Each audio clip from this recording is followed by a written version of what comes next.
avec la fierté que nous ont légué nos ancêtres, leur combativité et leur lutte déterminante.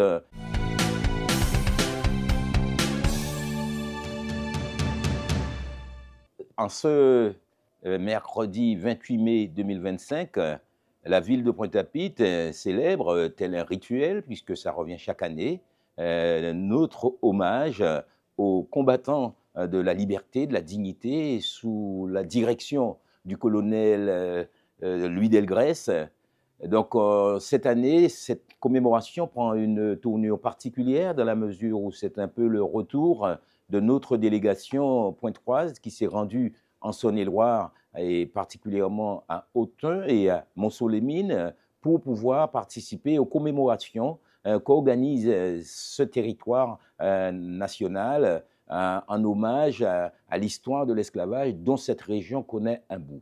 Donc aujourd'hui, c'est avec gravité que je reçois cette délégation qui nous rend visite et c'est aussi avec un enthousiasme puisque la commémoration que nous tenons à faire ne s'enlise pas dans le passé, mais se projette plutôt vers l'avenir avec la fierté que nous ont légué nos ancêtres, leur combativité et leur lutte déterminante qui nous a permis d'être les hommes libres que nous sommes aujourd'hui. Donc, vous imaginez l'émotion qui est la mienne en ce jour tout particulier.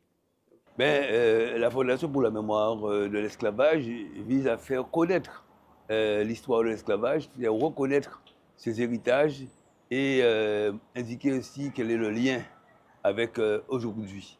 Donc moi je suis président du Conseil des territoires, c'est-à-dire une instance à l'intérieur de cette fondation qui vise à faire apparaître les territoires qui ont adhéré à la fondation.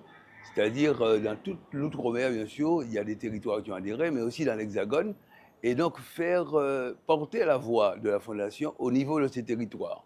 Donc, ça passe bien sûr à travers des cérémonies commémoratives comme celle d'aujourd'hui, ça passe également à travers d'autres manifestations tout au long de l'année, qui peuvent être des manifestations à caractère culturel et artistique notamment.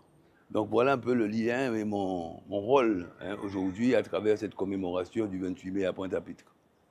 Alors déjà, je fais partie, comme je viens de vous le dire, de la Fondation pour la mémoire de l'esclavage, plus exactement membre du Conseil des territoires pour la mémoire de l'esclavage.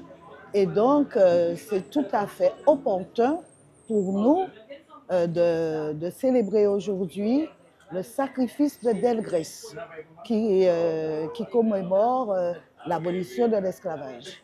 Alors, le 28 mai, pour nous, à Pointe-à-Pitre, est quelque chose de symbolique parce qu'il illustre la résistance à l'esclavage. Il y a eu la première abolition en 1794 en Guadeloupe et un rétablissement de l'esclavage en 1802, puis une nouvelle abolition en 1848. Alors, nous voulons marquer la résistance à l'esclavage qu'a opposé notamment Delgrès, Ignace, Solitude, Massoto, tous ceux qui sont des martyrs de la liberté et qui ont préféré effectivement la mort au retour en esclavage. Et donc c'est pourquoi, pour honorer, pour bien célébrer, montrer, rendre hommage à leur geste, qui est un geste de haut niveau, et bien, et de haut symbole, nous avons voulu marquer le 28 mai, bien que la date officielle pour la commémoration en Guadeloupe soit le 27 mai. Mais à Pointe-à-Pitre, nous avons une histoire particulière avec l'esclavage, du fait que la première abolition a été proclamée à Pointe-à-Pitre, en tout cas. C'est à partir de Pointe-à-Pitre qu'on a pu gagner le combat pour l'application du décret d'abolition de l'esclavage en 1794. Et donc, comme le mai 1802 est également un symbole qui marque justement cette première abolition, nous avons tenu à célébrer le 28 mai à Pointe-à-Pitre. Et donc, bien évidemment, c'est appelé à se répéter chaque année. Vous savez, le sacrifice de Delgrès, c'était ce cri vivre libre ou mourir.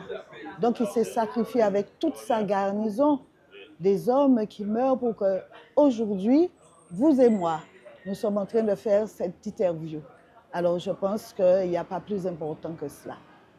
plus qu'un événement à reproduire, c'est un événement, c'est un rituel qui s'inscrit dans la continuité de notre histoire et de l'hommage permanent que nous devons à nos ancêtres sur cette place des martyrs qui est marquée par cet anneau brisé. Eh bien, chaque jour où je me rends à la mairie, je rends implicitement hommage à mes ancêtres. Donc, ce n'est pas une opération isolée, mais un pas de plus dans l'histoire positive que nous tenons à écrire dans la suite glorieuse du combat de nos ancêtres.